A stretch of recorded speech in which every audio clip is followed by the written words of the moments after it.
Assalamualaikum warahmatullahi wabarakatuh. Perkenalkan, nama saya Agil Tino Nugroho, kelas MIPA 2 absen 1. Perkenalkan, nama saya Arif Rahman dari kelas 11 MIPA 2 nomor absen 4. Perkenalkan, nama saya Arman Prabowo Witabto, nomor absen 6 dari kelas 11 MIPA 2. Assalamualaikum warahmatullahi wabarakatuh. Saya Yud Arisma Hakim dari kelas 11 MIPA 3 absen 35. Pertanyaan nomor 1. Jelaskan apa yang dimaksud dengan bioproses pada sel. Bioproses pada sel adalah aktivitas biologi atau proses yang tersusun rapi dan bertahap yang terjadi di dalam sel. Pertanyaan nomor 2. Bioproses apa saja yang terjadi di dalam sel? Bioproses yang terjadi di dalam sel meliputi transport melalui membran, sintetis protein, dan reproduksi sel.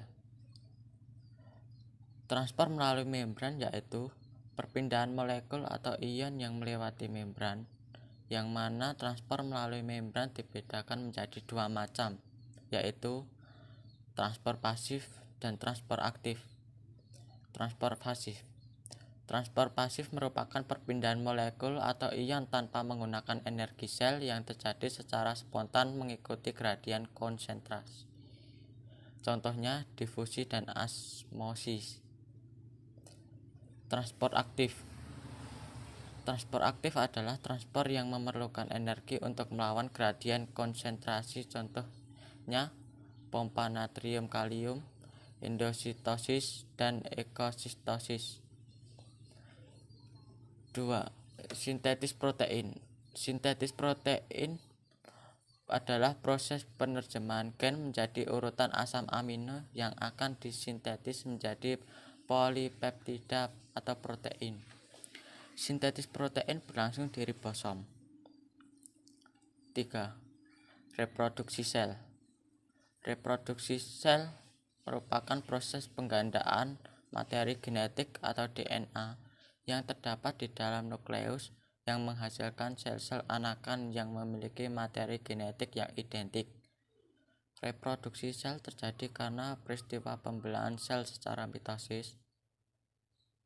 Tujuan pembelahan mitosis adalah pertumbuhan dan regenerasi sel. Pertanyaan nomor 3. Organela apa sajakah yang berperan dalam bioproses pada sel?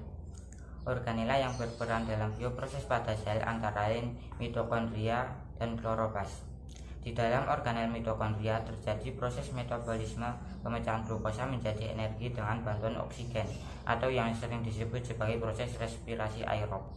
Adapun di dalam organel kloroplas terjadi proses pembentukan glukosa dari energi cahaya dan karbon dioksida yang sering kita sebut sebagai proses fotosintesis.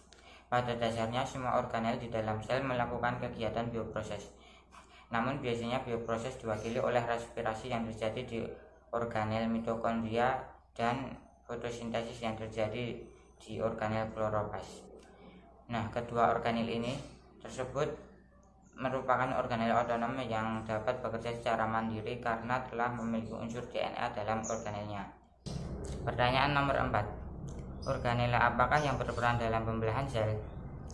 Sentrosom adalah organel yang berperan aktif pada pembelahan sel dan hanya terdapat pada sel hewan. Sentrosom terdiri dari dua sentriol. Ketika terjadi pembelahan sel, tiap sentriol ini akan bergerak ke bagian kutub-kutub sel yang sedang membelah. Sentriol memiliki peran dalam membentuk benang atau gelendong pembelahan tempat berpautnya kromosom. Soal nomor 5. Sebutkan tahap-tahap pembelahan sel secara mitosis. Pembelahan mitosis adalah proses yang berkesinambungan yang terdiri atas 4 fase. 4 fase tersebut antara lain yaitu 1. Profase. Pada fase profase, membran inti mulai rusak menjadi bagian-bagian kecil atau fragmen. Lalu benang-benang kromatin memadat menjadi kromosom. 2. Metafase. Pada fase metafase, kromosom bergeser pada bidang pembelahan. 3. Anafase. Pada fase anafase, kromatid saudara dari setiap pasangan memisah menuju kutub yang berlawanan. Pada akhir anafase, kedua kutub sel memiliki kromosom yang jumlahnya sama. 4. Telofase. Pada fase telofase, membran inti mulai bergabung, lalu kromosom mulai merenggang. Soal nomor 6. Jelaskan manfaat pembelahan sel. Manfaat pembelahan sel yaitu ketika kita mengalami luka, maka dengan sendirinya luka-luka tersebut akan sembuh. Semua itu akibat dari pembelahan sel. Soal nomor 7. Jelaskan komponen penyusun struktur inti sel dan jelaskan fungsinya. Komponen penyusun struktur inti sel terdiri dari membran inti. Membran inti adalah struktur berlapis ganda yang membungkus isi inti. Lapisan luar dari membran terhubung ke retikulum endoplasma. Pori-pori inti adalah situs untuk pertukaran molekul besar atau protein dan RNA antara inti dan sitoplasma. Kedua, kromosom. Kromosom yang hadir dalam bentuk string DNA dan histon atau molekul protein yang disebut kromatin. Kromatin lebih lanjut diklasifikasikan menjadi heterokromatin dan eukromatin berdasarkan fungsi. Jenis yang pertama adalah sangat kental, bentuk transkripsionali aktif, kebanyakan hadir berdekatan dengan membran nuklir. Sedangkan eukromatin adalah organisasi halus, kurang kental, yang ditemukan berlimpah dalam sel transkrip. Ketiga, nukleolus.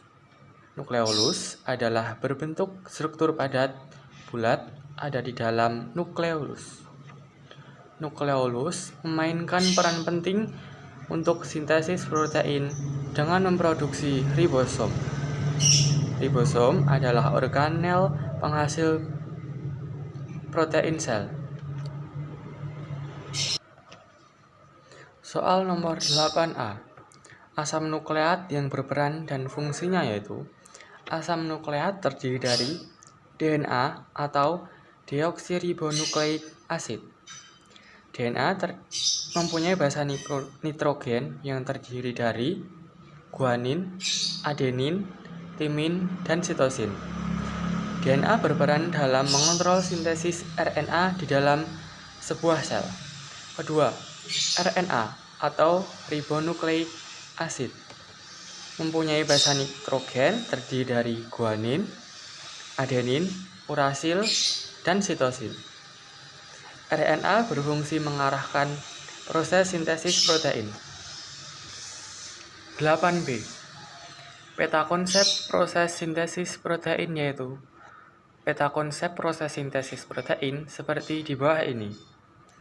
Pada peta konsep sintesis protein tersebut terdapat dua tahapan, yaitu transkripsi dan translasi. Tahap pertama yaitu transkripsi. Transkripsi adalah sintesis RNA yang diarahkan oleh DNA.